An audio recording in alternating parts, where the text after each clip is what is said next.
Hello friends, मैं Amit sir study nexus में आपका स्वागत करता हूं। जैसा कि आपको पहले से पता है कि आज हम क्या पढ़ाने वाले हैं, तो परसेंटेज का जो अधूरा पार्ट जो बचा हुआ वो पढ़ाने वाले हैं हम।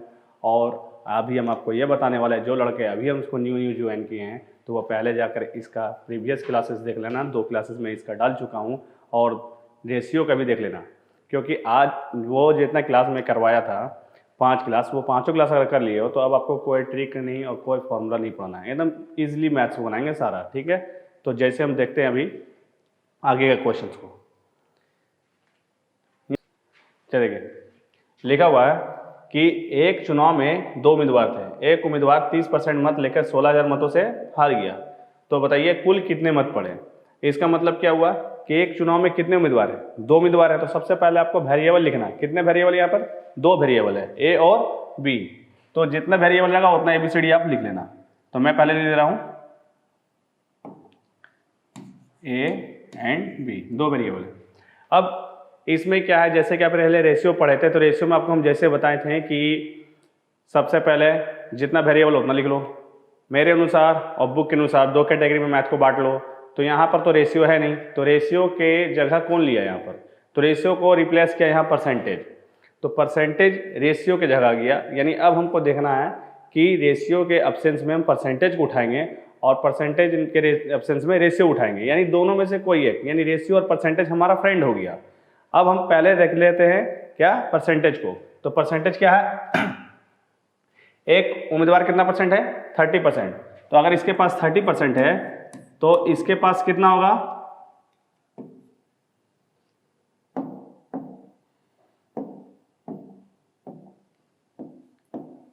70%। इसके पास कितना हो जाएगा? 70% होगा। अब बताइए इसमें क्या बोल रहा है कि 16,000 में से क्या हुआ? हार गया। तो भाई इसमें से कौन हारा? ए हार गया।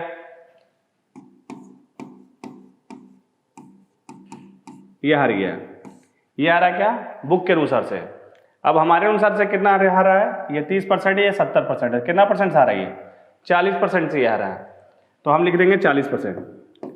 हम आपको पहले ही बताए थे जीत और हार क्या है, कंपेयरिंग वर्ड है। अगर हम ज़्यादा नंबर लाएंगे तो जीतेंगे, कम नंबर लाएंगे तो हारेंगे। तो जीत और हार क्या है? कंपेयरिंग है। तो जब भी कंपेयरिंग होता है तो कंपेयरिंग में हमेशा हम घटाते हैं और 2 आदमी के बीच की बात होती है। तो यहाँ पर किसका बोला है? हारने के बाद बोला। तो हारना क्या है? ए हारा है। कितना परसेंट से? 70 से हारा, यानी इसके पास 30, इसका पास 40 है, 70 है। तो कितना सारेगा? 40 सारेगा। और हमको निकालना क्या है कि कुल कितने मत पड़े। तो कुल कितना है टोटल? कभी भी टोटल परसेंट का बात किया जाए तो 100% होता है। तो हम देखें यहाँ पर टोटल कितना परसेंट हुआ? 100%। अब बताइए, ये आपको हम पहले बता चुके हैं। जो हम मेरे क्लास को फर्स्ट टाइम देख रहे हैं, आप प्रीवियस क्लास में देखो, इतना तक पहुंच गए तो आपको मैथ्स बनाने की जरूरत नहीं है। आपको डायरेक्ट आंसर आएगा, वो भी विदाउट फॉर्मूला का, विदाउट एनी ट्रिक का। देखो इसके 4 टाइम्स है तो इसका 4 टाइम्स कर दो, आ गया नहीं है 40,000। नेक्स्ट क्वेश्चन देखते हैं उसी टाइप से। नेक्स्ट क्वेश्चन दिया हुआ है, एक इलेक्शन में 2 कैंडिडेट है। एक उम्मीदवार को 71% मत मिलता है तथा वह 756 मतों से क्या होता है? चुनाव जीत जाता है। तो यहाँ पर देखिए 2 कैटेगरी में क्वेश्चंस बटा हुआ है, एक परसेंटेज और एक एब्सोल्यूट वैल्यू। तो परसेंटेज क्या ये है, तो ये हम लोग के अनुसार होगा। ये किसके अनुसार होगा? बुक के अनुसार। तो ये क्या दिया हुआ है? ये जीतने का दिया हुआ है, यानी 756 से वोट से ये क्या हो गया? जीत रहा है। तो हमको भी जीतने के लिखना होगा। और यहाँ निकालने क्या बोला? कुल मतों की संख्या होती है। तो टोटल नंबर ऑफ वोट्स निकालना है, तो टोटल नंबर ऑफ वोट्स निकालना होगा। तो अब हम देख लेते हैं, ये तो बुक के अनुसार हुआ। अब हमारे देखते हैं कि मेरे अनुसार क्या क्या डेटा यहाँ हमारे पास मौजूद है।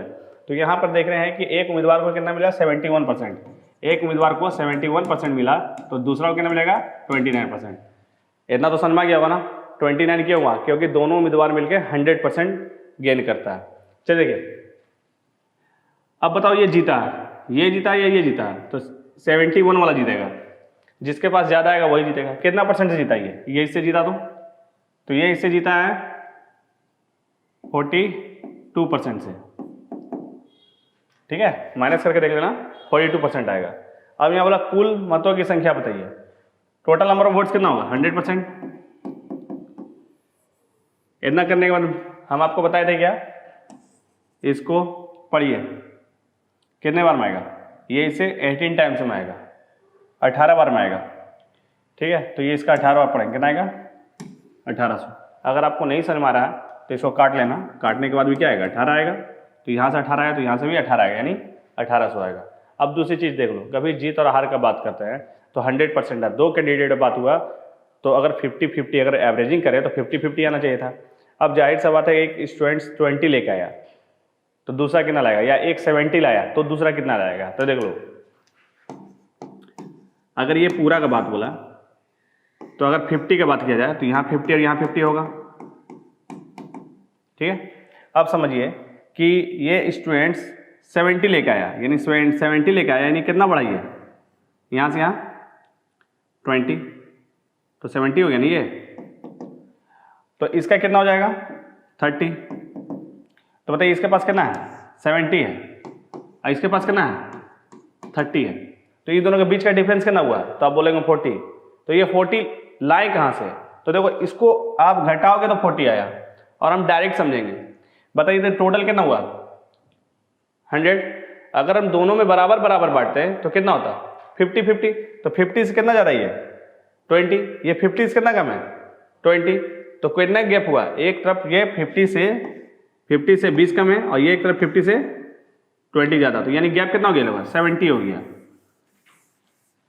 यानी अगर हम समझेंगे ऐसे कि इसको और इसको घटाने में मेरा टाइम जा रहा है, इसको और इसको घटाने में टाइम जा रहा है, तो पहले देख लो टोटल परसेंट कितना है 100 है, तो 100 अगर 2 आदमी बढ़ता तो कितना बढ़ता 50-50 बढ़ता, तो जिसमें कि इसके पास कितना आया 71, तो ये कितना ज़्यादा लेके आया 21 ना, ये 50 से कितना ज़्यादा लाया 21, ये जितना ज़्यादा लाया उतना ही ये कम लाएगा, देखो 50 से 21 कम है ना, तो दोनों का गैप कितना हो गया 42 हो गया। ये दोनों को घटाएंगे तो मेरा कितना आएगा 42 आएगा, अब घटाने पर भी क्या आएगा 42 आएगा, देख लो है कि नहीं है। तो हम इस तरह से सोचते हैं, कभी दो मेंबर्स के बीच में अगर 100% के बीच का अगर बोला जाएगा कि कौन जीत रहा है कौन हार रहा है 100% के बीच में, ठीक ना, तो कुछ नहीं करना, 50 से कितना ज़्यादा है ये बस उसका डबल कर दो, मतलब 50 से कितना ज़्यादा है 21, उसका डबल कर दो, कितना हो गया 42 आ गया, तो 42 हो जाएगा, ठीक है। जैसे देखो इस क्वेश्चन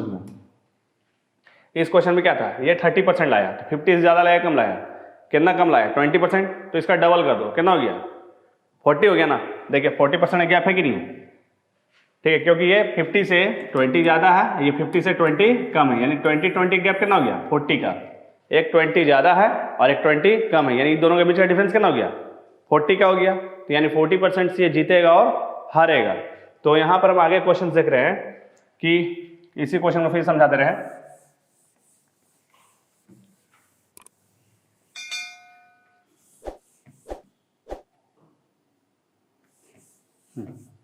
देखिए इस क्वेश्चन में दिया हुआ है कि दो कैंडिडेट है, तो दो कैंडिडेट दो वेरिएबल लिख लो ए और बी। पहले के पास कितना है 71%, तो दूसरे के पास कितना आएगा 29%। आप इतना लिखोगे, हमको इतना भी लिखना नहीं है, हम डायरेक्ट इसी परसेंट को देख के सॉल्व कर सकते थे। जैसा कि अभी हम इसको मान लो हाइड कर देते हैं, हम इसको हटा देते हैं कि ये पहले भी कुछ था मेरे पास। यहाँ समझो दिया हुआ 756 मतों से क्या हुआ चुनाव जीता, यानी 756 वोट से क्या हुआ वो इलेक्शन को जीत रहा है, ठीक ना, लिखा हुआ है 756 वोट से वो क्या रहा जीत रहा है। आप बताइए, तो अगर हम देखें तो दो कैंडिडेट है ए और बी, अभी हम इसका परसेंटेज नहीं भी निकालेंगे तो भी हम डायरेक्ट कंक्लूजन पहुंच जाएंगे। देख लो 50 से कितना दिखा ये 71, 50 से कितना दिखे 21, तो 21 अगर ये अधिक है तो 21 और 21 का गैप कितना हो जाएगा 42, यानी 42% से ये जीत रहा है। या नहीं आपको समझ में आ रहा तो इजीली कर लो कि अगर इसको 71 रुपया मिला है तो इसको कितना मिलेगा 29। आप बताओ ये इससे कितना जीता 42 से। जैसे इंडिया और ऑस्ट्रेलिया का मैच हुआ तो इंडिया बनाया 71 रन और ऑस्ट्रेलिया बनाया 29 रन, तो जीता कौन, इंडिया जीता है। कितने रन से, तो 71 में 29 को माइनस करेंगे तो आएगा क्या 42, तो 42 से जीता है। क्लियर है। तो जीतने और हारने का बात किया जाता है वो गैप से बात किया जाता है। तो देखिए पर हमको निकालने क्या बोला है टोटल नंबर ऑफ वोट्स, तो टोटल नंबर ऑफ वोट्स निकालेंगे, टोटल नंबर ऑफ वोट्स हमारे अनुसार परसेंट में कितना होगा 100%। अब बताइए इसके कितने टाइम से 18 टाइम से, इसको काटने से पता चल जाता है कि टेबल को कितने बार पढ़ना है। ये हम समझ लीजिए 18 बार पढ़े तो इसको भी 18 बार पढ़ लो, क्या है 1800। नहीं तो तुम इस तरह से स्कूल लाइफ से पढ़ते आए हो कि ऐसे मल्टीप्लाई करेंगे तो भी तो 1800 ही आएगा, वही बताता है। ठीक है, देखो इस क्वेश्चन में इस क्वेश्चन में उसी टाइप से चलेंगे। एक परीक्षा में पास होने के लिए कितना चाहिए? 35% चाहिए। किस लिए? पास होने के लिए। ये परसेंटेज है, किसके अनुसार हुआ? हम लोग के अनुसार हुआ। और ये किसके अनुसार है? बुक के अनुसार है। क्या ये भी मार्क्स है और ये भी अंक है ना? अंक और अंक लिखा हुआ है, तो ये लोग साथ में रहेगा, क्योंकि आपको पहले भी पढ़ा चुके हैं कि रुपया के साथ रुपया जुड़ता है, केजी के साथ केजी जुड़ता है, तो अंक के साथ अंक जुड़ेगा। ठीक है। तो अब बताओ, यहाँ अंक 40 अंक है, ये 30 अंक है। अब ये जुट रहा है या घट रहा है, ये पढ़ने से हमको समझ में आएगा। ऐसा नहीं कि हम अपने मन से कुछ भी जैसे जब मन तब कभी जोड़ दे कभी घटा दे। तो देखिए यहाँ क्या है, एक परीक्षा में पास होने के लिए 35% मार्क्स लेना। पास होने के कितना मार्क्स चाहिए? 35%। ये किसके अनुसार है? हम लोग के अनुसार है। ये जो डेटा है हम लोग के अनुसार है। अब ये पासिंग का दिया हुआ है, तो बुक के अनुसार भी पासिंग का देखना है। तो देखिए एक कैंडिडेट पास हुआ क्या? एक अभ्यर्थी को 40 अंक मिले। कितना मिला? 40 मार्क्स मिला, तथा वह 30 मार्क्स से क्या हो गया? फेल हो गया। वो 40 नंबर लाया और उसको क्या बताया गया कि तुम भाई 30 मार्क्स से फेल हो गया, यानी उसको डिक्लेयर कर दिया कि तुम 30 मार्क्स से फेल हो गया। लाया था 40 और 30 मार्क्स से वो फेल हो गया, यानी उसको 30 मार्क्स और चाहिए पास होने के लिए। 40 पहले से लेकर आया है, 30 और चाहिए, तो कितने नंबर में पास होगा? 70 मार्क्स में। तो 70 मार्क्स में ये पास होगा। अब ये 35% हम लोग के अनुसार है, ये मार्क्स वाला किसके अनुसार है? बुक के अनुसार है। अब ये हमको यहाँ निकालना क्या है? परीक्षा में टोटल मार्क्स बताइए, तो टोटल मार्क्स बोला निकालने। बुक के अनुसार टोटल मार्क्स तो पता नहीं है, लेकिन मेरे अनुसार टोटल मार्क्स तो पता है ना, परसेंटेज में कितना होता है। तो परसेंटेज में कितना होता है? 100%। ऐसे लिख लो, कहीं भी लिखो। यहाँ पर हम क्या किए, अपना वाला जो है ना परसेंटेज जो है उसको ऊपर लिखे हैं, और बुक के अनुसार जो है उसको कहाँ लिखे हैं? नीचे लिखे हैं। और इसके पहले का जो क्वेश्चन था यहाँ पर, तो इसके पहले के क्वेश्चंस में परसेंटेज को नीचे लिखे हैं। तो अगर हम अपने वालों को नीचे लिख रहे हैं तो नीचे ही लिखेंगे। यहाँ परसेंटेज नीचे है तो यहाँ भी नीचे रहेगा, और यहाँ अंक ऊपर है तो यहाँ भी अंक ऊपर रहेगा। अब यहाँ पर फिर देखते हैं, अब यहाँ पर हम क्या किया, परसेंटेज को अपने वालों को ऊपर लिखे हैं, तो यहाँ भी परसेंटेज को ऊपर ही लिखे। यहाँ बुक वाला था तो बुक वाला को नीचे लिख दिए। आपको इस तरह से अरेंज करना है कि जिसका जो प्लेस है वही देंगे। ऐसा नहीं कि मेरा वाला अगर इधर नीचे है तो उस साइड में मेरा वाला ऊपर हो जाएगा, एकदम नहीं। कि परसेंटेज अगर नीचे है तो इधर भी परसेंटेज नीचे रखेंगे, यहाँ मार्क्स ऊपर है तो यहाँ भी मार्क्स को ऊपर रखेंगे। Got it? चलिए देखते हैं। अब बताइए इसका डबल है कि नहीं है, तो इसका डबल कर दो, कितना हो गया? 200। समझ में आ रहा है ना? देख लो ना, काफी इजी हो गया। इसीलिए मैं आपको बताया था कि परसेंटेज का जितना क्लास करवाया है और इससे वो जितना क्लास करवाया है उसको अच्छे से देख लो। अगर वो देख लोगे तो यहाँ कोई ट्रिक का लगाने की जरूरत ही नहीं है, आप देखोगे इजीली आंसर दे दोगे। और इसके बाद हम धीरे धीरे जैसे आगे बढ़ेंगे, जैसे जैसे अपने क्लासेस में नया नया वीडियो डालेंगे, ठीक है, तो उस वक्त क्या है कि हम आपको डिफिकल्टी लेवल का भी क्वेश्चंस बताएंगे। इसी तरह से बनेगा, वो भी ना कोई फॉर्मूला ना कोई ट्रिक का। चलिए, एक छात्र को परीक्षा में पास होने के लिए, किस लिए? पास होने के लिए 40% अंक लेने होते हैं। सेम वही क्वेश्चन है कि पास होने के लिए कितना चाहिए? 40%। ये हमारे अनुसार है, ऊपर लिख दिया तो वहाँ भी ऊपर लिख देंगे। और यहाँ पे क्या हुआ, उसने 178 मार्क्स प्राप्त किए तथा 22 अंक से क्या हुआ? फेल हो गया। 178 अंक लाया और 22 अंक से फेल हो गया। तो 178 लाया है और 22 नंबर इसको और चाहिए, तो 178 में 22 जोड़ेंगे तो कितना हो गया? 200। ठीक है, 200 मार्क्स हो गया। तो 200 मार्क्स किस लिए चाहिए? पास होने के लिए चाहिए। 200 मार्क्स पास होने चाहिए, क्योंकि ये लड़का को 178 मार्क्स आया और बोला गया भाई 22 नंबर से फेल हो गया, 22 नंबर से फेल हो गया। मतलब कि मेरे पास कोई एक स्टूडेंट आया, उसका मार्क्स कितना हुआ था? 178। हमने भाई तुम्हारा क्या हुआ? बोला सर 178 नंबर हम लाए। हमने रिजल्ट क्या हुआ? तो सर 22 नंबर से फेल हो गए। तो मैं उसको यही नहीं दिलासा दूंगा कि कोई बात नहीं, नेक्स्ट टाइम 22 नंबर और ज़्यादा लेके आ जाना, तो पास हो जाएगा ना। तो बताइए पास होने के कितना चाहिए? ये दोनों प्लस होगा तभी पास होगा, यानी 200 मार्क्स में पास हो रहा है। समझ में आया? आगे देख रहे हैं, यहाँ पर क्या निकालने बोला है, तो कुल पूर्णांक। पूर्णांक मतलब होता है टोटल मार्क्स, ठीक है, पूरी अंक कितना आएगा, तो टोटल मार्क्स, ठीक है, टोटल मार्क्स बोल रहा है, टोटल मार्क्स होगा, इंटीजर्स लिख दिया, टोटल मार्क्स। तो टोटल मार्क्स कितना होगा? 100% होता है। अब बताइए ऐसा कितने टाइम्स है? 5 टाइम्स। तो इसका 5 टाइम्स कर दो, कितना गया? 5 गुना ये है तो 5 गुना ये करते हैं, कितना गया? 500। आगे बढ़े। उसी तरह से ये भी क्वेश्चन है सिमिलरली। अब इसको अपने से बनाना, नेक्स्ट आगे बढ़ते हैं। अब यहाँ पर देख रहे हैं इस क्वेश्चन में कि एक परीक्षा में लड़कियों तथा लड़कों के लिए पास होने के लिए परसेंटेज कितना चाहिए, 35% है 40%। तो 35% और 40% चाहिए। किसको 35% चाहिए, लड़की गर्ल्स लोग को, एंड बॉयज़ के लिए कितना चाहिए 40%। परसेंट में है तो ये हम लोग के अनुसार है, परसेंट का जो भी डेटा होगा हम लोग के अनुसार होगा। इसके अलावा जो डेटा है वो बुक के अनुसार होगा। तो यहाँ पर दिया हुआ क्या, गर्ल्स का कितना दिया हुआ है 35%, अब बॉयज़ का 40% दिया हुआ है, गिवन है। अब यहाँ क्वेश्चन में हम जैसे जैसे पढ़ेंगे किसके बारे में डिटेल दिया हुआ है उसको समझना।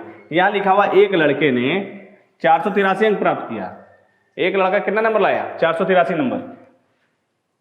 लड़का का बात हो रहा, बॉयज का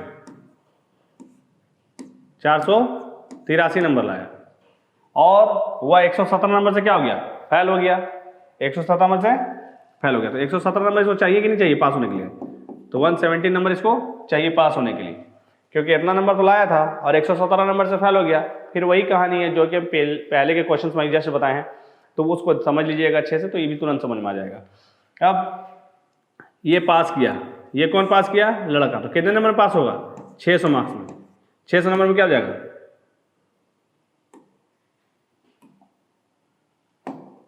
पास हो रहा है। कौन पास हो रहा है, लड़का पास हो रहा है। तो हम देखे थे मेरे अनुसार लड़का कितना पास हो रहा है, 40% में। लिख दिए, बस इतना लिख दिए। अब पढ़िए क्वेश्चन में क्या बोल रहा है, बोलता लड़कियों के लिए पास होने के लिए कितना मार्क्स चाहिए। लड़की का पूछा, टोटल नहीं पूछा। अगर टोटल पूछता तो 100% निकालते, मगर हमको यहाँ गर्ल्स के बारे में पूछा है, तो गर्ल्स का कितना दिया हुआ है, लड़की का 35%। निकाल दो, बताइए। इसका 15 गुना है ना, तो इसका 15 गुना कर देंगे, 15 से मल्टीप्लाई करेंगे तो आ जाएगा 525। 525 है क्या, नहीं है, तो नन ऑफ दिस होगा, इनमें से कोई नहीं। फिर इस क्वेश्चन को देख रहे हैं, किसी परीक्षा में लिखा हुआ ए तथा बी क्रमशः अधिकतम अंकों के 60% और 30% मान। क्रमशः का मतलब होता है रेस्पेक्टिवली, यानी पहले ए आया है तो पहला जो परसेंट आएगा वो ए को डिनोट करेगा, और बाद में बी आया वो किसको दिखाएगा, 30 को। तो देखिए ए कितना लाया है 60% और बी लाया है 30%। इनके प्राप्तांकों का योग कितना दिया हुआ है, योग मतलब तो बता ही दिए थे, सम होता है। योग मतलब सम होता है, सम मतलब जोड़ना होता है। तो जोड़कर कितना लाया 783, योग है। मेरे अनुसार योग कितना होगा, जब ये जोड़ कर लाया है तो हमको भी जोड़ना पड़ेगा। ये बुक के अनुसार डेटा है, ये हमारे अनुसार जोड़ना होगा, तो हम जोड़ेंगे ना 60 और 30 जोड़ेंगे ना 90। और पूछा क्या यहाँ पर, परीक्षा में पूर्णांक कितने थे, परीक्षा में पूर्णांक कितने थे। तो परीक्षा में पूर्णांक कितना होता है भाई, टोटल पूर्णांक, पूर्णांक मतलब total number. Full marks, full marks कितना है, फुल मार्क्स 100 होता है ना भाई, 100 कर दिए। अब देखिए सिंगल जीरो कैंसिल हो गया, परसेंट कैंसिल हो गया। इसका देखेंगे तो कितना टाइम्स है, 87 टाइम्स है। आप काटोगे तो 87 आएगा, ठीक है, यानी 87 टाइम्स है। तो इसका 87 टाइम्स क्या ना होगा 870, इसका 87 बाद पढ़ेंगे तो कितना आएगा 870 आएगा। अब इस क्वेश्चन देखते हैं। इस क्वेश्चन में लिखा हुआ है कि किसी परीक्षा में 5% अभ्यर्थी अयोग्य घोषित हो गए तथा योग्य अभ्यर्थी में से। अब यहाँ पर हमको क्वेश्चन समझना है कि क्वेश्चन जो है कब क्या, अगर ये क्वेश्चन को समझ गए तब आपको सारा परसेंटेज से डर हट जाएगा। तो इस क्वेश्चन को समझने के लिए आपको दो इजी क्वेश्चन इजी पैटर्न में समझाते हैं। पहले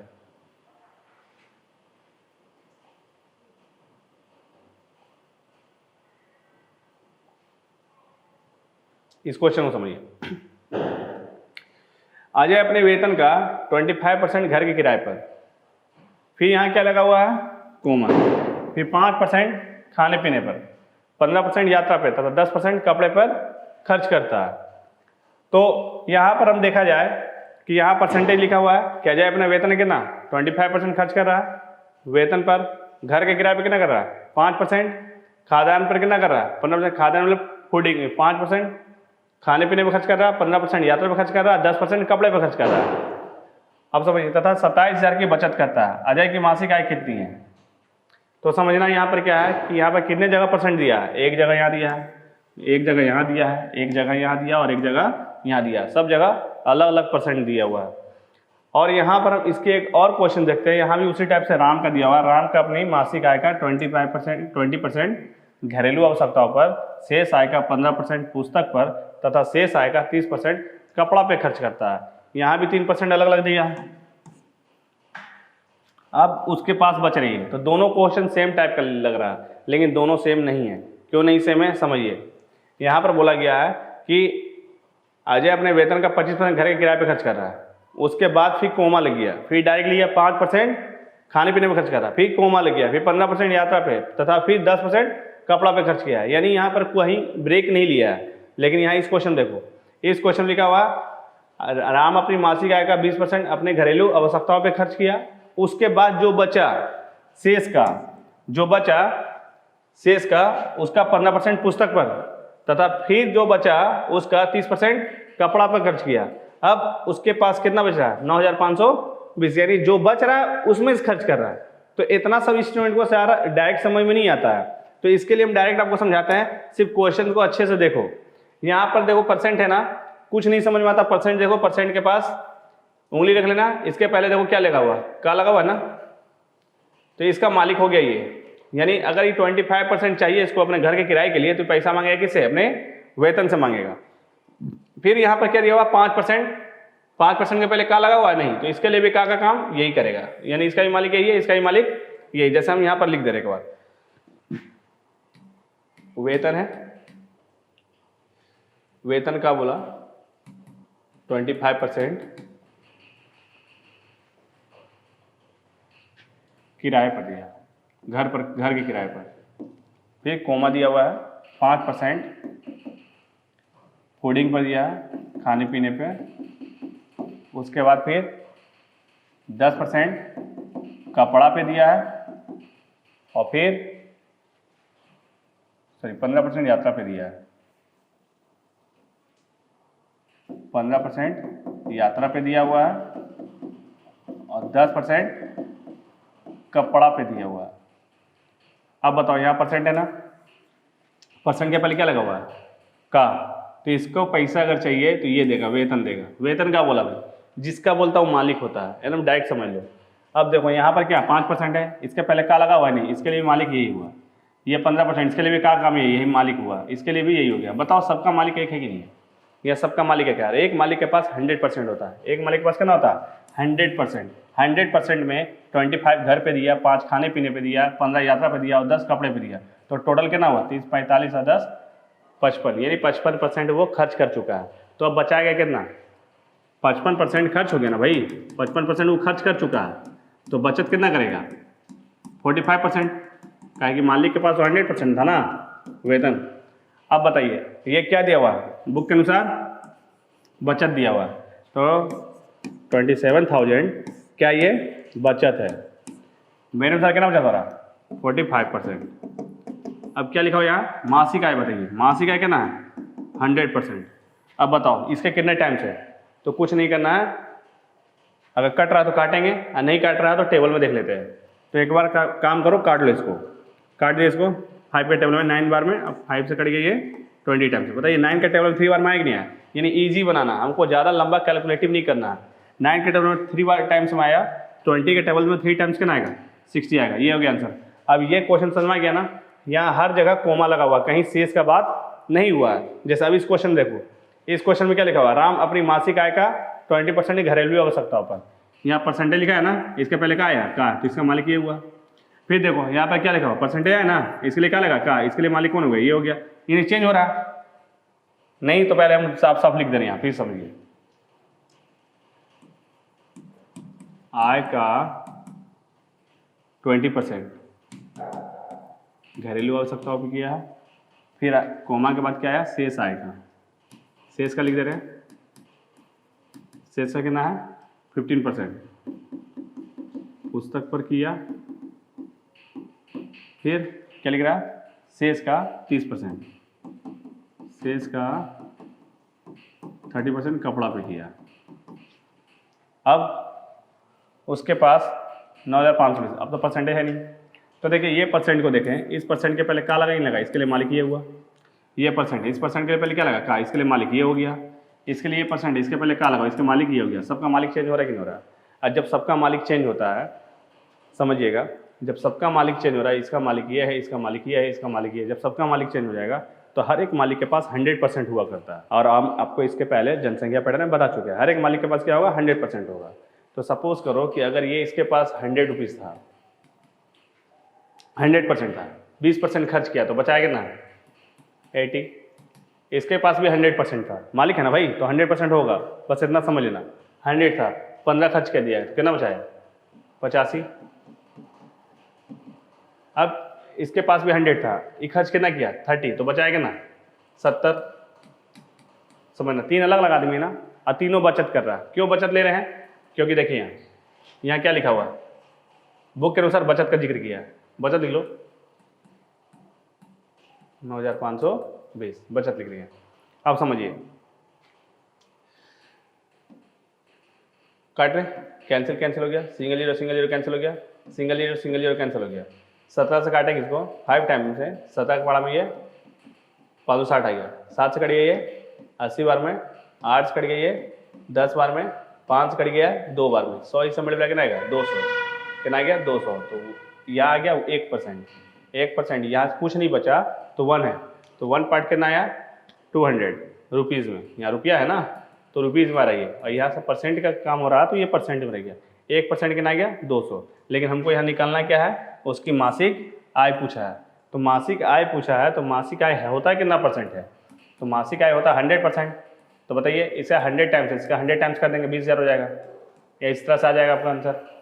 दूसरा तरीका ये समझना आप, दूसरा तरीका यही बताते हैं नीचे। दूसरा तरीका यहाँ पर है कि ये घर पर खर्च किया, फिर शेष का इतना खर्च किया, फिर इतना खर्च किया, तब लास्ट में क्या है, इसका बचत हुआ है, तो बचत दिया। बचत कितना दिया हुआ है, जैसे समझिए यहाँ पर 20% खर्च किया घर पर, फिर 15% खर्च किया पुस्तक पर,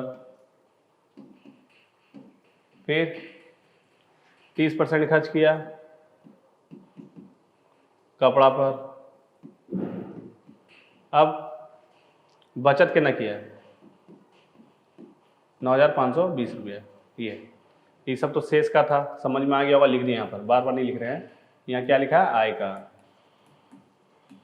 अब बताओ आप, हमको यहाँ निकालने वाला आय बताइए, यहाँ पहले वाला निकालने वाला या अभी वाला निकालने वाला, तो हमको यहाँ बोल रहा है पहले वाला निकालना, यानी यहाँ से ये आगे बढ़ा, खर्च किया, फिर खर्च किया, फिर खर्च किया, तब जाके ये बचाया। जैसे यहाँ देखो, ये खर्च किया, ये खर्च किया, फिर ये खर्च किया, तो ये खर्च किया तो ये क्या था, बचत था।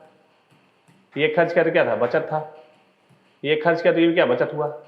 ये तीनों मिलके ऑल ओवर इतना बचत किया। बचत का कंपेयरिंग बचत से करेंगे ना, इसलिए यहाँ बचत लेकर चले। 20 नहीं 80 लिखे, 15 नहीं 85 लिखे, 30 नहीं 70 लिखे, क्योंकि हमको यहाँ बचत का बात बोल रहा है। यहाँ लिखा हुआ क्या था, ये सब खर्च था, तो खर्च को तो नहीं लिख सकते क्योंकि यहाँ बचत में आना है हमको फाइनल। तो उसी तरह से आप समझिए, ये तो ऊपर में हो गया इस तरह समझने का। अब इधर समझते हैं, इधर हमको निकालना क्या है, आय। तो पहले आय आया या पहले बचत आया, तो पहले आय आया, और हमको दिया हुआ क्या, बचत, और हमको आय निकालना, यानी बैक जाना है, उल्टा जाना है। तो उल्टा जाना तो हम आपको पहले बता दें, जब उल्टा आना तो सिर्फ उलट दो। तो ये क्या, 30% खर्च करें, क्या आएगा 100/70, 100/85। ये सब लास्ट क्लास में पढ़ा चुके हैं, तो लास्ट क्लास का वीडियो जरूर देखना, तब समझ में आएगा। ये क्या दिया है, 100/80। देखिए अब काटिए, 17 का टाइम 5 टाइम्स में कट गया। 17 का पहाड़ा में हम आपको पहले ही बताए थे, 17 का पहाड़ा बहुत याद है भाई, कर लेना भाई। 13, 17 और 19 ये 3 टेबल याद कर लेना। नहीं याद करोगे भाई तो हमेशा दिक्कत होगा। यहाँ पर क्या दिया हुआ है, 8 बार में चला गया, 8 से ये 10 टाइम्स चला गया, 0 0 कैंसिल, 5 से ये 2 टाइम्स चला गया, कितना गया 2, और कितना 0 आ गया, 2 0 2 0, रिमेनिंग रह गया यानी 4 0, यानी कितना गया 20,000 आ गया। तो 20,000 ऐसे भी आया और 20,000 ऐसे भी आया, तो आप किसी तरह भी बना सकते हो। अब देखिए, तो आपको समझ में आ गया होगा कि जब भी परसेंटेज है, नहीं समझ में आ रहा, बहुत सारा परसेंटेज है, तो कुछ नहीं, उसके पहले देख लो का या से को। का है तो उसका मालिक है, अगर बार बार का आ रहा है तो जाहिर सी बात है वो जनसंख्या पढ़ने जाएगा। सिंगल का आया तो डायरेक्टली औरली मुंह से सॉल्व कर लो।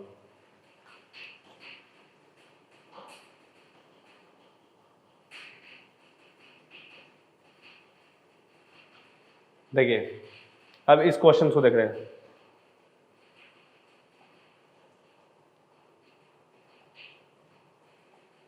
इस क्वेश्चन में लिखा हुआ है किसी परीक्षा में 5% विद्यार्थी किसमें से, परीक्षा में से, यानी इसका मालिक ये हो गया और ये क्या हुए, अयोग्य घोषित हो गए। फिर लिखा तथा योग्य अभ्यर्थी में से 85%, फिर 85% है कि नहीं है, ये परसेंट के पहले क्या लिखा हुआ, से, यानी इसका मालिक कौन है भाई, योग्य अभ्यर्थी। तो ये और ये दोनों सेम है क्या, नहीं ना, इसका मालिक और इसका मालिक दोनों डिफरेंट है, अलग अलग है। और हम आपको पहले बताए थे कि जब मालिक अलग अलग होता है तो हम उसको जनसंख्या पैटर्न पे बनाते हैं। तो देखिए इसको बनाने का तरीका क्या है, इसको पहले लिख देते हैं, लिखना है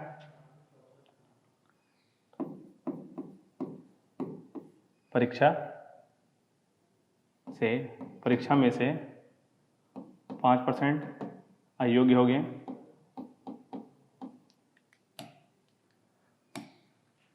और नेक्स्ट क्या बोला है, योग्य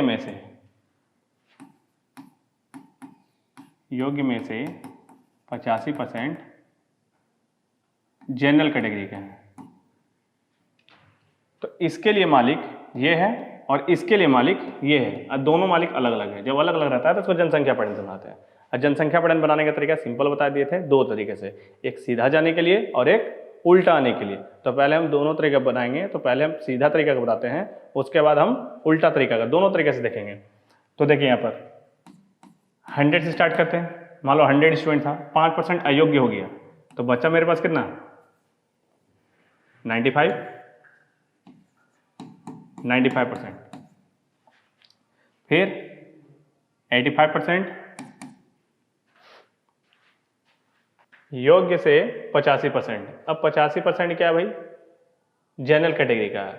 तो 85% निकल गया, तो पहले ये समझो कि ये 95% आया क्या, तो परीक्षा में 5% अयोग्य, क्या अयोग्य हो गया, यानी हट गया 5%। अयोग्य मतलब होता है क्या, कि जो एलिजिबल नहीं है। जैसे कि आप प्री बोर्ड देते हो एग्जाम में, पहले मैट्रिक जब आता है तो उसमें अगर आप प्री बोर्ड पास करते हो तो आपको टीचर लोग बोलता है कि आप आगे का फॉर्म भर सकते हो, यानी बोर्ड का फॉर्म आप अप्लाई कर सकते हो। प्री बोर्ड होता क्यों है कि अगर आप प्री बोर्ड पास नहीं किए तो टीचर बोलेगा भाई तुम क्यों एग्ज़ाम दे रहे हो, जब प्री पास नहीं किए हो तो फिर बोर्ड तुम्हें, तो तुम्हारा पैसा भी बर्बाद चला जाएगा और तुम्हारा समय भी चला जाएगा। तो इसलिए आप पहले से बेहतर तैयारी करके फिर से अटेम्प्ट लेना। इसलिए तो वैसे कैंडिडेट को क्या किया जाता है, अयोग्य घोषित कर दिया जाता है कि 100 स्टूडेंट था, 100 में 5 अयोग्य हो गया, तो मेरे पास योग्य स्टूडेंट कितना बचा, 95। तो ये क्या गया, योग्य आ गया, यानी ये मालिक है। किसका मालिक है, इसका मालिक है। और ये क्या है, 85%। अगर हम यहाँ 85% लिखें तो यहाँ जनरल कैटेगरी का आ जाएगा, बट यहाँ पर जनरल कैटेगरी का नहीं बोला है, हमको यहाँ पर बोल रहा है कि परीक्षार्थी सामान्य वर्ग के थे यदि इतना योग्य अभ्यर्थी अन्य कैटेगरी के थे। किस कैटेगरी के हैं, ये अन्य कैटेगरी के हैं। तो हमको अन्य से मतलब ये अन्य है क्या, नहीं, ये जनरल है, तो अन्य कितना होगा, अगर ये पूरा मालिक है 85%, अगर 100 में 85% जनरल है तो बचा कितना, इसका 15%, ये क्या बचा, अन्य कैटेगरी का। तो वही लिखना होगा, यहाँ हम क्या लिखेंगे, 15% क्या है, ये अन्य कैटेगरी का हुआ, ये मेरे अनुसार हुआ। और यहाँ पर क्या दिया हुआ है, बुक के अनुसार क्या दिया, 4275, ये क्या दिया हुआ, अन्य कैटेगरी दिया हुआ। अब हम इसको सॉल्व कर सकते हैं और निकाल सकते हैं। पहला तो ये है। दूसरा तरीका क्या है, दूसरा समझ लो आप। दूसरा समझने का तरीका इसमें कि पहले क्या हुआ, पहले परीक्षा में से 5% क्या है, अयोग्य हुआ, और जो बचा वो योग्य हुआ। उनमें से 85% क्या, जनरल कैटेगरी का है, और हमको दिया हुआ क्या है, अन्य दिया हुआ। पहले क्या आया था, परीक्षा में टोटल स्टूडेंट्स आए, फिर 5% अयोग्य हो गए, फिर जो बचा योग्य में से उसमें 85% जनरल कैटेगरी के हैं। तो अब हमारे पास आया क्या, अन्य। तो ये अन्य दिया हुआ, यानी घटते घटते घटते लास्ट में ये आया। मगर हमको निकालना क्या है, हमको बोला है कुल कितने अभ्यर्थी ने आवेदन किया, तो आवेदन तो टोटल 100 में था, यानी हमको पीछे जाना है। हमको यहाँ दिया हुआ और हमको यहाँ निकालना, तो पीछे जाना है। तो इस तरह समझ लीजिए 4275 क्या दिया हुआ, अन्य कैटेगरी का है, और यहाँ क्या था, 5% अयोग्य हो गया। अयोग्य में से क्या बोला है,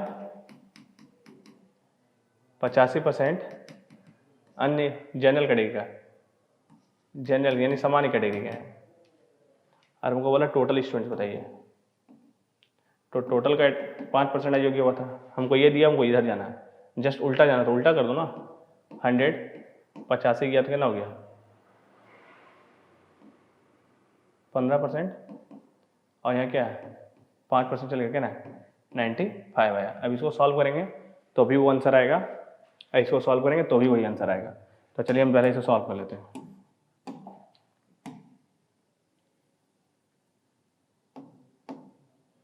डबल डबल कैंसिल हो गया, 19 से 5 टाइम्स में, 19 से 2 2 5 बार करेगा, ये 15 से 15 बार में कैंसिल हो गया, और ये 5 से 3 हो गया, ये 100 उधर जाकर मल्टीप्लाई हो गया, क्या गया 300 आया। तो 300 क्या ये नंबर से स्टूडेंट है, ये इधर क्या आ रहा है स्टूडेंट्स आ रहा है। यहाँ क्या बच गया, यहाँ कुछ नहीं बचा, यहाँ 1 बच गया। तो ये परसेंट का पार्ट था तो परसेंट आया, यहाँ परसेंट है, यहाँ परसेंट है, और यहाँ नंबर ऑफ स्टूडेंट्स है। लेकिन हमको यहाँ क्या बोला है total number of students. Total number of students कितना होता है 100% होता है, और हमको ये निकालना है। तो अब कुछ मत करो, देखो इसका ट्रिपल है कि नहीं, तो इसका ट्रिपल कर दो, कितना आएगा 30,000 आ गया आपका 30,000 आंसर। अगर हम इधर से भी सॉल्व करेंगे तो भी वही आएगा। 19 से 5 टाइम्स में कट गया, 19 से ये 2 to 5 टाइम्स में कट गया, 15 से 15 टाइम्स में चला जाएगा, और 5 से ये 3 टाइम्स में चला गया। तो 3 का 3 रहा, और कितने 0 रहा 1 2 3 4। क्लियर है?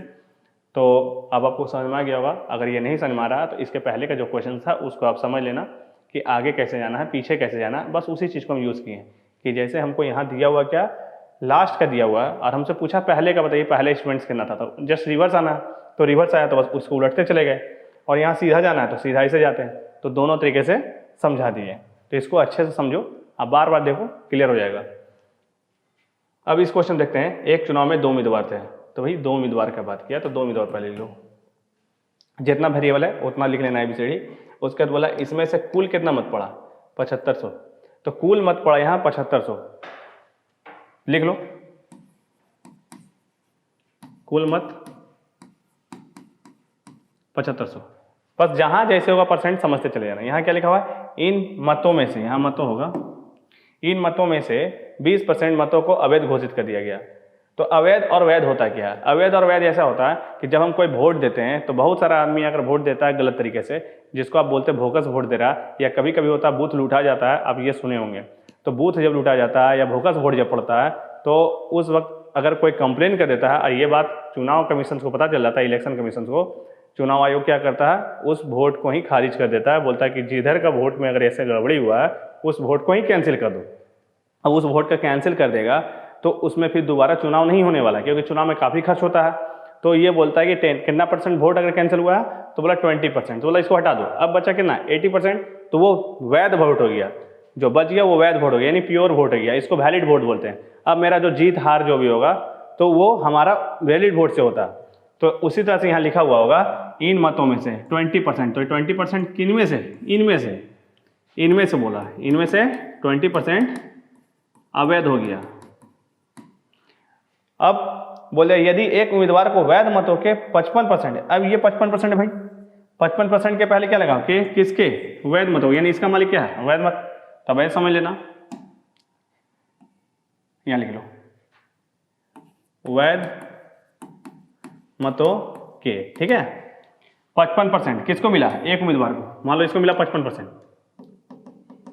तो इसके पहले क्या लगा, क्या लगा, किसका लगा वैध मतों का, तो इसके लिए मालिक ये हो गया। तो बोलता तो दूसरे उम्मीदवार को कितने वैध मत मिले, लिख रहा है ना वैध मत मिले, वैध मत यहाँ है ना कि यहाँ कुल मत है, कुल में मतलब सही गलत सारा मिला हुआ है, और यहाँ बोला क्या वैध मत निकालने। तो वैध मत बोला तो भाई वैध मत तो ये था, इसमें से अगर ये मालिक है, इसमें से इसके पास 55% है, तो इसके पास कितना होगा 45%, क्योंकि हर एक मालिक के पास 100% होता है। यहाँ 2 टाइप का मालिक आपको मिला, एक मिल जाए कि भाई इनमें से ये हो गया, तो ये मालिक किसका है, इसका है, और एक बोल रहा है क्या इसका वैध मत का, तो ये वैध मत 100 होगा, तो 100 में जब इसको 55 मिला तो इसका बचा कितना 45%, समझ गया। तो चलो अब देखते हैं इसको बनाना क्या है।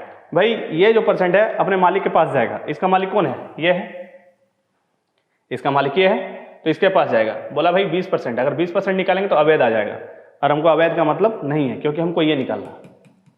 बी के पास नंबर ऑफ वोट्स कितना है, देखो यहाँ लिखा हुआ है ना कि दूसरे उम्मीदवार कौन, बी का पूछा, बी के पास कितना, तो बी को कितना 45% वोट चाहिए। अब किसका चाहिए? वैध मतों का चाहिए, यानी इसका मालिक कौन है? ये है। तो अगर हमको बी के पास पहुंचना है तो उससे पहले मालिक के पास पहुंचना होगा। वैध मत, टोटल वोट कितना दिया हुआ है? 7,500। 7,500 में 20,000 वोट क्या है? अवैध है। तो बचा कितना परसेंट? 80%। नहीं, 7,500 है, 7,500 में अगर 20% वोट निकल गया तो बच गया कितना? 80। अब ये मेरा क्या हुआ? अगर ऐसे बात किया जाए तो पहले कुल मत था, इसमें से 20% निकल गया तो बच गया क्या? 80%। ये क्या हो जाएगा? कुल वैध मत हो जाएगा। समझ में गया ना? तो चलो अब बताओ कि ये 20 हटा दिए तो मेरे पास क्या हो गया? कुल वैध मत हो गया। अब ये वैध मत है क्या? अब ये वैध मत यहाँ है कि नहीं है? ये इसका मालिक है कि नहीं है? मालिक जब पता है, जिसका बोलेगा उसका निकाल दो। हमको यहाँ बोला गया है बी का निकालना है। बी कितना है? 45%। तो 45% लगा लो, 45% लग जाती है। अब इसको सॉल्व कर लो, इजी आंसर आ जाएगा। चलो सॉल्व करने का तरीका हम तुमको 2 तरीके सिखाते हैं। एक तो तरीका सिखाएं भाई कि इजीली तरीके से करके, जिस तरह से बच्चा लोग काटता वैसे काट लो आप। W कैंसिल हो गया, 25 से 3 टाइम्स में, 25 से 4 से 21 पड़ गया। इसको मल्टीप्लाई कर दो, कितना गया? 27 हो जाएगा। या आप दूसरा तरीका बताते हैं, इसको इससे मल्टीप्लाई करेंगे, W कैंसिल हो गया।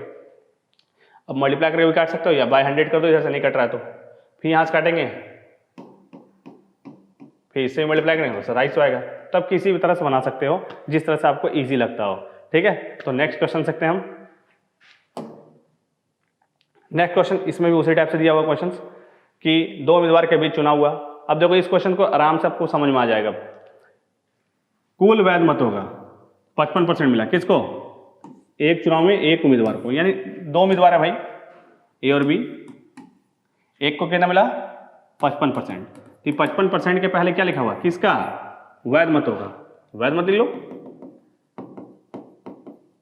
कि इसका मालिक कौन है? वैध मत। तो बच गया, इसका कितना बचा? 45%। ये बी लेगा। अगर आपसे पूछेगा दूसरे उम्मीदवार का बताइए, तो दूसरे उम्मीदवार का वैध मत से कितना बच रहा है? 45%। वो 45% कौन लेगा? बी लेगा। यहां क्या लिखा हुआ? कुल मत। तो कुल मत में अभी थोड़ी देर पहले बता दिए कि सही और गलत सारा मिला हुआ रहता है, वैध और अवैध दोनों मिला हुआ रहता है। यहाँ कितना है? 15,200। ये कुल मत है। इसमें से 15% क्या हुआ? अवैध हो गया। तो अवैध हो गया, हमको मतलब किससे है? वैध से। तो 15% अवैध हो गया तो बचा कितना? 85%। अब यहाँ कहाँ पहुँच गया? वैध में पहुँच गया ना। अब ये पूरा यहाँ पहुँच गया। अब हमको निकालना क्या है? दूसरे उम्मीदवार का। दूसरा कौन है? 45 या 55? तो 45 है, 45 निकाल दो, इसको सॉल्व कर दो, आंसर आ जाएगा। काट दे रहे हैं, W कैंसिल हो गया। 5 से 9 टाइम्स है, 5 से 20 टाइम्स में, 5 से 4 टाइम्स में, 5 से 17 टाइम्स में, 5 4 से कट गई है 38 टाइम्स। इस सब को मल्टीप्लाई करेंगे, 5814 आएगा। 5814 मल्टीप्लाई करना, आंसर आ जाएगा। इस क्वेश्चन देख रहे हैं। इस क्वेश्चन दिया हुआ, एक परीक्षा में कमल ने 70% अंक प्राप्त किए। उसे 4 विषय में से 3 विषयों में से क्रमशः 81, 66 एंड 61% मिला। आप एग्जाम देते हो, मान लो आपको 70% लाना और 4 सब्जेक्ट एग्जाम है, तो आप क्या चाहोगे? हर एक सब्जेक्ट में 70, 70, 70 लेकर आ जाओ, या कोई सब्जेक्ट में अगर कम पढ़ा है तो उसका जो कमी है वो दूसरे सब्जेक्ट से हम कवर कर सके। मान लीजिए हमको 70 लाना था और हम ले आए 60, तो कितना कम पड़ गया? 10 कम पड़ गया। तो हमको नेक्स्ट एग्जाम जो देंगे नेक्स्ट पेपर का, तो उसमें चाहेंगे 70 और पहले वाले का जो 10 कम पड़ा उसको दोनों को जोड़कर 80 लाना होगा, तभी ना बैलेंस होगा। ठीक ना? तो इधर देख रहे हैं हम कि एक परीक्षा में कमल को कितने % लाना? 70 अंक लाना। उसके पास कितने विषय है? 4 विषय है। नहीं समझ आता, इस तरह से लिख लो, 4 लिख लिए। हमको लाना कितना है? 70% लाना है। ठीक है, ऑल ओवर मिला के 70% लाना। अब 3 विषय में कितना आया हुआ? 81%, 66%, 61%। तो यहाँ का निकालना होगा हमको। तो बेटा ये 70 है, 70 में ये कितना लाया? 81। ज़्यादा ले आया ना 11। ये कितना लाया? वो 4 कम लाया। ये कितना लाया? 9 कम लाया। अब जो बचेगा ये देखना, अगर कम पड़ रहा होगा तो ज़्यादा लाना होगा, और ज़्यादा लेके आया तो कम लाना होगा। तो वो हम देख लेंगे। इसको बोलते हैं डेविएशन। खैर बाद में समझेंगे इसको। 11 में 4 गया तो कितना है? +7, +7 में 9 गया तो कितना है? -2। तो 2 का कम पड़ गया तो इसको 2 ज़्यादा लाना होगा। यहाँ कितना है? 70 और 2 अधिक लाएगा तो कितना आएगा? 72। तो 72 आंसर हो जाएगा इस तरह से। अगर नहीं समझ में आया तो अब इस तरह समझ लो, उसके पास 70% लाना था। अगर 70, 70, 70, 70 4 सब्जेक्ट मिला था तो कितना आना था? 280। वो ये सबको जोड़ा तो कितना आया? 6, 6, 7, 8। 8 से 14 4 20, 208। तो तीसरा सब्जेक्ट नहीं मालूम ना, तो बताइए ये कितना है, 208 और 280। तो चौथा सब्जेक्ट में कितना नंबर आएगा, 72। यहाँ परसेंटेज से बनाना ही नहीं था, इसको बनाना हमको एवरेजिंग से। तो एवरेजिंग के बारे में हम जब अलग से एक्सरसाइज लेकर आएंगे एवरेज, तो उसको अच्छे से समझेंगे। फिलहाल आपको इतना समझ में आ गया होगा कि एकदम इजीली कैलकुलेशन करना है, ज़्यादा परसेंटेज में नहीं जाना है। चलिए नेक्स्ट क्वेश्चन देखते हैं। अब ये क्वेश्चन देखो, एक परीक्षार्थी कितना 30% अंक लाए और 5 अंक से क्या हो गया, फेल हो गया। अनुत्तीर्ण मतलब फेल होता है, लिखा हुआ होगा यहाँ फेल। एक अन्य विद्यार्थी कितना लाया, 40% मार्क्स लाया, लेकिन वो पासिंग मार्क्स से, न्यूनतम आवश्यक अंक से यानी पासिंग मार्क्स से 10 अंक ज़्यादा लेगा। यानी मेरे पास 2 स्टूडेंट्स है, एक फेल हो गया और एक पास हो गया। तो जो फेल हुआ उसे पूछे भाई क्या हुआ, तो वो बोला सर हम 30% मार्क्स लेके आए थे, लेकिन मेरा 5 नंबर कम रह गया। तो हम बोलेंगे उसको ठीक है नेक्स्ट टाइम 5 नंबर ज़्यादा लेना। तो 5 नंबर वो ज़्यादा लेकर आएगा तो पास हो जाएगा वो। दूसरा स्टूडेंट से पूछे तुम्हारा क्या हुआ, तो बोला सर हम तो 40% लाए हैं। तो 40% लाए तो क्या हुआ, तो बोला सर हम 10 नंबर ज़्यादा लेके आए, यानी 10 मार्क्स हम ज़्यादा लेके आए। तो हम अगर इसका पासिंग नंबर जानना चाहेंगे तो क्या करेंगे, 10 घटाएंगे तब पास होगा, और इसका क्या करेंगे 10 जोड़ेंगे तो पास होगा। समझ रहा है ना। तो देखो नहीं समझा तो इस तरह समझा कि 2 स्टूडेंट्स मेरे पास हैं, हम यहाँ पर रख दिए एक पासिंग नंबर कि यहाँ जो लाएगा वो पास हो जाएगा। तो एक स्टूडेंट क्या हुआ, यहीं रह गया। कितना परसेंट लाया, 30% लाया। हम बोले क्या हुआ, तो बोला 5 अंक से हम फेल हो गए। तो 5 अंक से पीछे रह गया ना भाई, 5 अंक से वो पीछे रह गया, इधर इसी रास्ते में रह गया, 5 से पीछे, यहाँ पीछे रह गया। दूसरा स्टूडेंट बोला सर हम 40 लेके आए, यानी यहाँ से यहाँ कितना लेके आया 40%। तो हम बोले तुम्हारा क्या, बोले सर हम पासिंग नंबर ये है ना भाई, पास होने के लिए यहाँ पर आना होगा उसको। बोले पासिंग से हम 10 नंबर ज़्यादा लेके आए। कितना मार्क्स ज़्यादा लाया, 10। तो अब हम देखते हैं ये नंबर है और ये परसेंटेज है। नंबर परसेंटेज आपस में जुटेगा नहीं, क्योंकि हम पहले भी आपको समझा चुके हैं, रुपया के साथ रुपया जुड़ता है, किलो के साथ किलो जुड़ता है, परसेंटेज के साथ परसेंटेज जुड़ेगा ना। तो रुपया के साथ किलो जोड़ सकते हैं, ये सब हम आपको पहले ही बता चुके थे। सेम यूनिट सेम के साथ जुड़ता है। बट यहाँ पर क्या दिया, परसेंटेज और अंक दिया हुआ है, तो परसेंट और परसेंट दिया हुआ। तो हम परसेंट का कंपेयर परसेंट से करते हैं भाई, यहाँ 30%, यहाँ 40% है। यहाँ से कितना अधिक हुआ, तो बोलेगा सर 10%। बोले चलो अच्छा, परसेंट में 10% पता चल गया। अब अंक में बताओ तो यहाँ कितना अंक है, 5 अंक, यहाँ 10, 5 10 कितना हुआ 15 अंक। तो ये 15 अंक हो गया। परसेंट में 10% और अंक में कितना 15 अंक। बट हम यहाँ पूछेंगे कि टोटल मार्क्स बताइए एग्जाम में कितना होता है। तो टोटल मार्क्स कितना परसेंट का होता है, 100% का।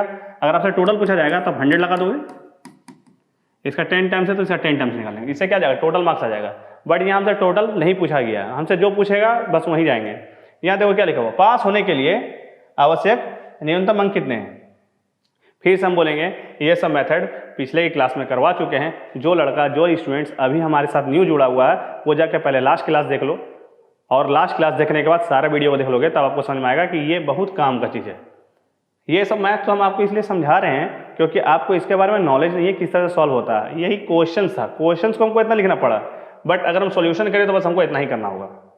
क्यों, देख लो कितना परसेंट का गैप है, 30% से 40%। कितना अधिक लाया 10%।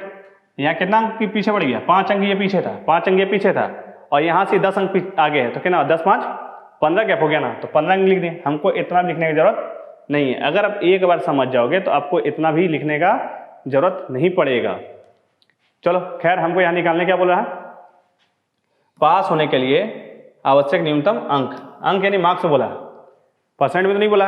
अब मार्क्स का परसेंट होता क्या है, जैसे अगर हम आपसे पूछेंगे भाई 60% अगर आपको लाना है तो यानी फर्स्ट डिवीजन का लाओगे, तो फर्स्ट डिवीजन के लिए कितना नंबर लाना होगा आपको 60 नहीं, जितना पेपर होगा उतना 60 लाएंगे। मान लीजिए 5 पेपर का एग्जाम हुआ है तो 60 करके लाओगे तो 5 पेपर में कितना मार्क्स मिलेगा 300 मार्क्स। तो 300 मार्क्स का फर्स्ट डिवीजन का लाओगे, फर्स्ट डिवीजन 60% हुआ, मार्क्स में कितना हुआ 300, तो 60% ही 300 है। 60% किसको दिखा रहा है, 300 मार्क्स को दिखा रहा है। समझ में आ गया ना। तो 60% और मार्क्स दोनों अलग अलग चीज़ है, परसेंटेज और मार्क्स दोनों अलग अलग होता है। तो यहाँ पर बताया गया है आपको क्या चीज़ निकालना है अंक में, यानी मार्क्स बताइए। तो मार्क्स है तो ये मार्क्स है, ये तो परसेंट है, ये मार्क्स है परसेंट है। तो अगर हम यहाँ से निकालेंगे तो यहाँ मार्क्स में करो, यहाँ से निकालेंगे तो यहाँ मार्क्स में करो। तो चलो समझते हैं, हम कहीं से भी निकाल लें, हम पहले इधर से निकाल लेते हैं फिर उधर से निकाल लेंगे, दोनों तरफ से निकाल लेंगे और आपको समझा देते हैं। कितना दिया हुआ है, कितना परसेंट, 40%। बताओ इसका कितने टाइम से 4 गुना है, तो इसका 4 गुना कितना हो जाएगा, 60 अंक। 40% कितने के मार्क्स के बराबर है, 60 अंक। यानी 40% में तो 40 है, लेकिन मार्क्स में कितना है, 60 अंक। अब बताओ 60 अंक है, आइए कितना अंक है, 10 अंक। 10 अंक ज़्यादा है ना भाई, 10 अंक आगे बढ़ा तब 60 के पास पहुंचा। आपको पासिंग मार्क्स से जाना, तो 10 पीछे जाएंगे तो कितना हो जाएगा, 50 अंक। तो 50 अंक में ही पास हो जाएगा। 50 आ गया ना, कितना टाइम लगा, ज़्यादा टाइम तो नहीं लगा। चलो हम यहाँ से भी देख लेते हैं, यहाँ से यहाँ कितना दिया हुआ है, 30%। तो 30% है, बताओ तो इसका कितने टाइम्स है, 3 टाइम्स है। तो इसका 3 टाइम्स कितना होगा, 45 अंक, यानी 45 मार्क्स लाया। अब ये 45 मार्क्स है, कितना मार्क्स है, 45 मार्क्स। 45 मार्क्स ये आया, ऐसे 5 नंबर ज़्यादा आएगा तो कितना आएगा, 50। तो आप इधर से चलो तो भी 50, इधर से चलो तो भी 50, दोनों का आंसर सेम है कि नहीं है। तो आप इंडिपेंडेंट हो, किसी भी तरह से चल के आंसर ला सकते हो, चाहे इधर से चलेंगे चाहे इधर से चलेंगे। Got it. चलो आगे बढ़ते हैं। तो 50 आंसर आ गया इसका। अब इसी क्वेश्चन देखते हैं, सेम उसी टाइप का, बस इस क्वेश्चन में क्या चेंजिंग हुआ कि यहाँ पर पास होने के लिए मार्क्स नहीं परसेंटेज पूछ दिया है, परसेंटेज पूछ दिया ना। लेकिन इसके पहले क्वेश्चन में क्या पूछा था, अंक पूछा था, अंक पूछा है ना, पास होने के लिए अंक पूछा था। लेकिन यहाँ पर पास होने के क्या बोला, परसेंटेज में, यानी हमको यहाँ परसेंटेज में निकालना है। यहाँ अंक में निकाले थे, यहाँ परसेंटेज में। तो चलो इसको भी देख लेते हैं। एक परीक्षार्थी 30% अंक प्राप्त किए हैं। कितना अंक प्राप्त किए हैं, 30%। लिख लें यहाँ 30%, 30% मार्क्स लाया और वो 108 नंबर से क्या हुआ, 108 नंबर से फेल रहा, 108 नंबर से फेल हो गया। वो 30% लाया था और 108 नंबर से क्या हो गया, 108 अंक से फेल हो गया। यहाँ लाता था ना, पास होता। फिर दूसरा स्टूडेंट से पूछे तो बोला हम 52 नंबर ले आए, 52%, सॉरी 52% लाए। हम बोला तुम्हारा क्या हुआ भाई, तो बोला मैंने 24 नंबर अधिक लाया, 24 मार्क्स क्या लाया, अंक अधिक लाया यहाँ से। तो अब बताओ यहाँ कितना परसेंट है, 30%, यहाँ कितना है 52%। यहाँ से यहाँ परसेंट में कितना गैप हो गया, 22% का। मार्क्स में कितना गैप है, 108 और 24। अगर यहाँ से बढ़े तो 108 और फिर यहाँ से 24, तो कितना हो गया 132 अंक आया, अंक आ गया। इतना लिखनी है। अब अगर हमको टोटल परसेंट पूछेगा, 100% लगा के टोटल मार्क्स निकाल देंगे। बट हमको यहाँ टोटल नहीं पूछा है, हमसे पूछा पासिंग परसेंट बताओ। तो परसेंट बताना है तो हमको परसेंट लेकर चलना होगा, अंक तो नहीं रखेंगे। तो चलो हमको अंक चेंज करना होगा। अगर यहाँ से चलेंगे तो ये अंक लेंगे और यहाँ से चलेंगे तो ये अंक लेंगे। तो मेरे इजी कौन सा रहेगा, 24 को लेकर चलेंगे तो कम कैलकुलेशन पड़ेगा, और 108 लेकर चलेंगे तो ज़्यादा कैलकुलेशन होगा। तो वो आप पे डिपेंड करता है आप किसको लेकर चलना पसंद करते हो। ऐसा नहीं कि 108 लेकर चलेंगे, ऐसा नहीं कि 24 लेकर चलेंगे। आपको जिसमें कैलकुलेशन फास्ट हो उसमें लेकर चलना। मैं तो 24 को लेकर चलूँगा, क्योंकि 24 कम नंबर है और हमको ईजिली इसको काट सकते हैं या मल्टीप्लाई कर सकते हैं। तो 24 मार्क्स, देखो मार्क्स ऊपर था, मार्क्स को लिख दिया। परसेंट निकालना होगा, कितना परसेंट, ये तो पता चल जाए कितना परसेंट है। कहेंगे परसेंट के साथ परसेंट जुड़े घटेगा ना, इसलिए चलिए इसको काट लेते हैं। 11 से 2 बार बढ़ गया, 11 से 12 बार बढ़ गया। देखो 12 का डबल है कि नहीं है, दुगना, तो इसका दुगना कितना हो जाएगा 4%। ये कितना गया, तो 24 मार्क्स में है, परसेंट में कितना है 4%। बताइए 52% आया, 4% आगे बढ़ा तब ना 52 आया। अगर हम पासिंग के पास जाना है तो 4% पीछे जाएंगे, तो 52 में 4 पीछे चल गया तो कितना आ गया 48%। बस सो सिंपल, ये आ गया आंसर। देखिए 48% आया कि नहीं आया, ठीक है। तो अब आपका हम परसेंटेज चैप्टर खत्म कर दिए हैं, यानी बेसिक जो रूल्स होता है परसेंटेज का वो बता दिए हैं। कुछ दिन बाद हम फिर परसेंटेज के साथ आएंगे, अभी तो नहीं, नेक्स्ट क्लास हम न्यू एक्सरसाइज लेकर आएंगे। तो परसेंटेज में इतना बता दिए हैं, और जब नेक्स्ट बार हम कुछ दिनों बाद फिर से परसेंटेज को लेकर आएंगे तो वो प्रीवियस ईयर का क्वेश्चन लेकर आएंगे जो CGL CHSL में पूछा जाता है। अब बिल्कुल हम इसी तरीके से और इसी अंदाज में बनाएंगे, ठीक है। तो जो लड़के अभी हमारे साथ जुड़े हुए हैं, तो सबसे पहले आप देख लो कि राइट कॉर्नर में आपका सब्सक्राइब का बटन होगा, उसको जरूर सब्सक्राइब कर लो, क्योंकि हम आपके पीछे बहुत मेहनत करते हैं और बहुत अच्छे कंटेंट लाने की कोशिश करते हैं। अगर आप सब्सक्राइब कर लोगे तो मेरा मनोबल बढ़ा रहेगा। और आप है, थैंक यू। नेक्स्ट वीडियो में आपसे मिलेंगे।